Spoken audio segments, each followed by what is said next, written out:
Last video में हमने देखा कि टेस्ट का फॉर्मेट क्या है। जीआरई का जो टेस्ट है उसमें सेक्शंस किस ऑर्डर में आ रहे होते हैं, हर सेक्शन में सवालों की तादाद क्या होती है, अलॉटेड टाइम क्या होता है, वगैरह वगैरह। तो टेस्ट का ओवरऑल जो एक ढांचा है, स्ट्रक्चर है, फॉर्मेट है, उस पर बात हुई। अब हम देखते हैं कि स्कोरिंग किस तरीके से हो रही होती है। सबसे पहले तो हम ये देख लेते हैं कि स्कोरिंग के स्केल्स क्या हैं। तो हमारे पास तीन मॉड्यूल्स हैं, तो तीनों के लिए अलग अलग स्केल्स मौजूद हैं। यानी आपको तीन डिफरेंट स्कोर्स मिलते हैं तीनों मॉड्यूल्स के लिए अलग अलग। जो ऑफिशियल टेस्ट रिपोर्ट होती है उसमें आपको तीन डिफरेंट स्कोर्स मिल रहे होते हैं। एक AWA का स्कोर होता है जो 0 से 6 के दरमियान होता है, 0 being the lowest score, 6 being the highest score. And then आपके पास क्वांटिटेटिव रीजनिंग और वर्बल रीजनिंग दोनों के जो स्केल्स हैं वो हैं 130 से 170 के। यानी कि वर्बल में आपको जो मिनिमम स्कोर मिल सकता है वो 130 मिल सकता है। यानी कि अगर आप कुछ भी ना करें, वर्बल सेक्शन, दोनों वर्बल सेक्शन जो स्कोर्ड हैं उनमें आप बिल्कुल अनअटेम्प्टेड छोड़ दें। Zero zero of the verbal section is 130 basically. If you do nothing you get a 130।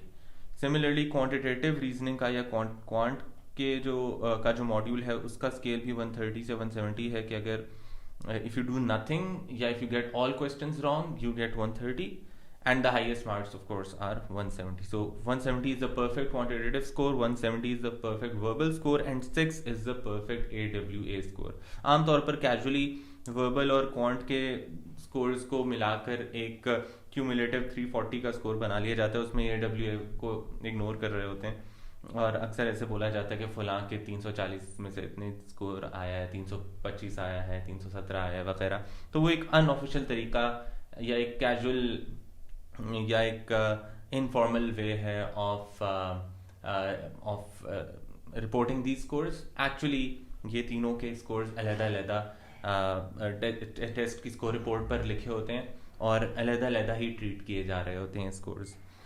यानी जब आपके स्कोर सबमिट होते हैं टू यूनिवर्सिटीज़ तो आपकी स्कोर रिपोर्ट में ये तीनों अलग-अलग स्कोर्स के तौर पर जा रहे होते हैं। और जो आप कभी अगर किसी वेबसाइट के ऊपर जीआरई रिक्वायरमेंट्स को पढ़ें किसी प्रोग्राम की, तो उसमें भी उन्होंने इसी तरह बताया होता है कि क्वांटिटेटिव में अबव इतना हो या वर्बल में अबव इतना हो। वो कभी ऐसे नहीं कहते कि 340 में से इतना हो। सो क्यूमुलेटिव स्कोर हमने वैसे एक कैजुअल वो बनाया हुआ है जो कि एक इनफॉर्मल तरीका है।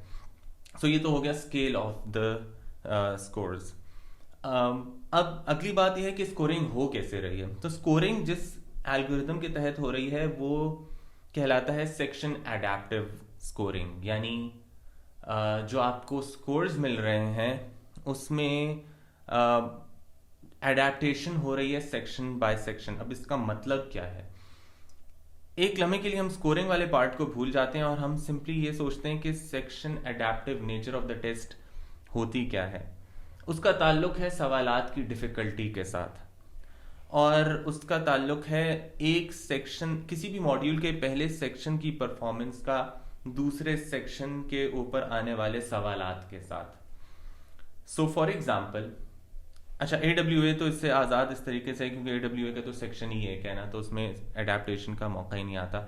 लेकिन क्वांटिटेटिव और वर्बल में चूंकि दो दो सेक्शंस हैं तो आपकी पहले पर परफॉर्मेंस दूसरे पर आने वाले सवालात की डिफ़िकल्टी को डिटरमिन कर रही होगी। अगर क्वांटिटेटिव रीजनिंग के पहले सेक्शन पर मिसाल के तौर पर आप 20 में से 19 सवाल ठीक कर लेते हैं, यानी आप बहुत स्ट्रांगली परफॉर्म करते हैं अपने पहले क्वांटिटेटिव सेक्शन पे, तो आपका जो दूसरा क्वांटिटेटिव का स्कोर्ड सेक्शन है उसके ऊपर आने वाले सवालात ज़्यादा डिफ़िकल्ट होंगे, हार्ड सवालात की फ्रीक्वेंसी ज़्यादा होगी, उनका काउंट ज़्यादा होगा। प्रीडोमिनेंटली मुश्किल सेक्शन आएगा दूसरा वाला क्वांटिटेटिव का। अच्छा, क्वांट के पहले सेक्शन का वर्बल के किसी सेक्शन से कोई ताल्लुक नहीं है, नेचुरली होना भी नहीं चाहिए, तो उसका अलग सिस्टम है। लेकिन क्वांट के पहले सेक्शन की परफॉर्मेंस आपकी क्वांट के दूसरे सेक्शन के सवालात की डिफ़िकल्टी डिटरमिन कर रही होगी। अगर आप इस पर बहुत बुरा परफॉर्म करते हैं तो बहुत ही आसान सवालात, यानी आसान सवालात की तादाद बहुत ज़्यादा हो जाएगी दूसरे सेक्शन पे, तकरीबन सारे आसान सवाल आएंगे। वर्बल पे भी ऐसे ही, अगर पहले की परफॉर्मेंस जितनी अच्छी, दूसरे वर्बल सेक्शन के ऊपर आने वाले सवालात की डिफ़िकल्टी उतनी ही ज़्यादा। पहले सेक्शन आमतौर पर बैलेंस्ड होते हैं, मीडियम, ज़्यादा सवालात मीडियम डिफिकल्टी के होते हैं, कुछ इजी कुछ हार्ड भी होते हैं, लेकिन बैलेंस्ड होता है ओवरऑल। तो पहले सेक्शंस क्वांटिटेटिव वर्बल दोनों के बैलेंस्ड हैं डिफिकल्टी वाइज, लेकिन उन पर आपकी परफॉर्मेंस मुतय्यन कर रही है कि इन दोनों के जो दूसरे सेक्शंस हैं रिस्पेक्टिवली, उन पर आने वाले सवालात ने कितना आसान या मुश्किल होना है। अब many of you might be thinking कि फिर तो हम पहला सेक्शन अच्छा करें ही ना ताकि दूसरा सेक्शन आसान है। That is a recipe for disaster, क्योंकि जितना मुश्किल दूसरा सेक्शन है उतनी स्कोरिंग रेंज भी आपकी ऊपर जाती है। The algorithm is more complex than this, लेकिन आसान अल्फाज में इसको समझना हो तो स्कोरिंग रेंज आपकी ऊपर जाना शुरू हो जाती है जैसे जितनी तगड़ी परफॉर्मेंस आप पहले सेक्शन पर दिखाते हैं। यानी अगर आप पहला सेक्शन क्वांटिटेटिव का बहुत अच्छा कर लेते हैं तो वो कंप्यूटर ये भांप चाहता है कि this is a strong, this person has a strong mathematical ability, तो इसको दूसरा सेक्शन हम मुश्किल देंगे लेकिन इसकी स्कोरिंग रेंज भी ऊपर ले जाएंगे। तो मैं बहुत अगर इसको बहुत सिंप्लीफाई करके समझाऊं तो अगर आपने पहले सेक्शन फर्स्ट करें परफेक्ट स्कोर लिया है तो कंप्यूटर को ये पता चल गया है कि ये जो स्टूडेंट है ये क्वांटिटेटिव पर 160 और 170 के दरमियान स्कोर रखने की सलाहियत रखता है, इसकी स्कोरिंग रेंज वो ऊपर कर देगा और वो दूसरा सेक्शन उसको हार्ड देगा और वो फिर उस दूसरे हार्ड वाले सेक्शन पर परफॉर्मेंस की बुनियाद पर डिटरमिन करेगा कि इस रेज्ड रेंज के अंदर उसको 160 की तरफ रखना है या 170 की तरफ रखना है। तो अगर दूसरा सेक्शन भी वो बहुत अच्छा करता है तो 170 के करीब होगा, अगर दूसरा इतना अच्छा नहीं कर पाता तो वो 160 की तरफ उसका स्कोर गिर जाएगा, लेकिन ओवरऑल स्कोर उसका ऊपर वाली ब्रैकेट में ही रह रहा होगा। अगर कोई स्टूडेंट इसके बरक्स बहुत ही बुरा पहला सेक्शन करता है तो फिर कंप्यूटर ये समझेगा कि इसकी तो मैथमेटिकल एबिलिटी वैसी बुरी है तो इसको हम लो स्कोर ही देंगे। अब दूसरा इजी देकर वो देखेगा कि अच्छा इजी में लो उस ब्रैकेट में उसको कहाँ एडजस्ट करना है, तो दूसरा भी बुरा हो गया तो फिर तो 130 के नजदीक जीरो के करीब ही स्कोर आ रहा है, नहीं तो 140 बेयरली 140 क्रॉस हो रहा है। तो the algorithm is more complicated than this. ये एक बहुत सिंप्लीफाइड वर्जन मैंने आपको बताया, लेकिन इससे आपको अंदाजा होता है, आपको पता चलता है the importance of a strong performance on the first section of either modules. So and the same goes for the verbal section as well, के वर्बल सेक्शन के पहले वर्बल के मॉड्यूल के पहले सेक्शन पे अगर आप अच्छी परफॉर्मेंस दिखाते हैं तो आपकी स्कोरिंग रेंज ऊपर जा रही है, दूसरा सेक्शन भी लेकिन डिफिकल्ट आ रहा है, but that is a good sign. दूसरे सेक्शन का मुश्किल आना इज अ गुड साइन।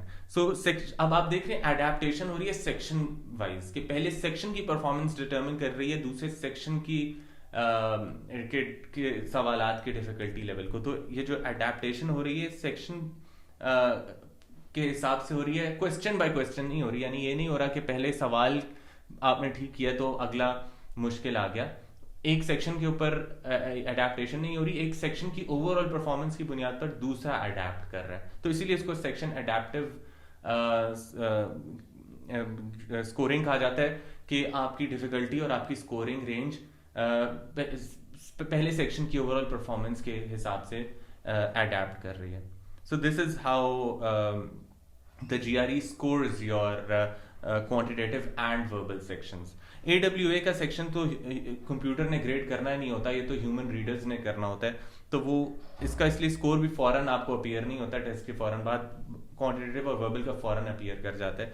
और AWA का स्कोर तब आता है जब आपकी ऑफिशियल टेस्ट स्कोर रिपोर्ट आती है 2 हफ्ते बाद, तो उसमें क्वांटिटेटिव और वर्बल का दोबारा से स्कोर दर्ज होता है अलॉन्ग विद द परसेंटाइल्स, यानी विच टेल्स अस कि हम पूरे दुनिया के टेस्ट टेकर्स के मुकाबले में कहाँ खड़े हुए हैं। और सिमिलरली AWA का स्कोर आपको पहली दफ़ा उस स्कोर रिपोर्ट में पता चलता है 6 में से। बेसिकली वो जो स्कोर होता है वो दोनों एसेज के ऊपर आपके स्कोर्स की एवरेज होती है और उन दोनों एसेज को 2 ह्यूमन रीडर्स ने ग्रेड किया होता है। सो वो चूंकि इंसान ग्रेड कर रहे हैं उसको और उसमें कोई सेक्शन अडेप्टेशन वाला चक्कर नहीं है, उसकी स्कोरिंग का अपना ज़ाहिर क्राइटेरिया सेट ऑफ क्राइटेरिया है जो कि हम डिस्कस करेंगे जब हम एनालिटिकल राइटिंग असेसमेंट की वीडियो पर आएंगे। लेकिन क्वांटिटेटिव वर्बल की जो स्कोरिंग है वो सेक्शन अडेप्टिव स्कोरिंग है और यानी लीनियर नहीं है। ऐसा नहीं है कि जितने आपने टोटल 40 में से ठीक किया उसके हिसाब से आपको एक लीनियर सा फॉर्मूला लगा के स्कोर मिल गया, बल्कि रादर ज़्यादा कॉम्प्लेक्स है।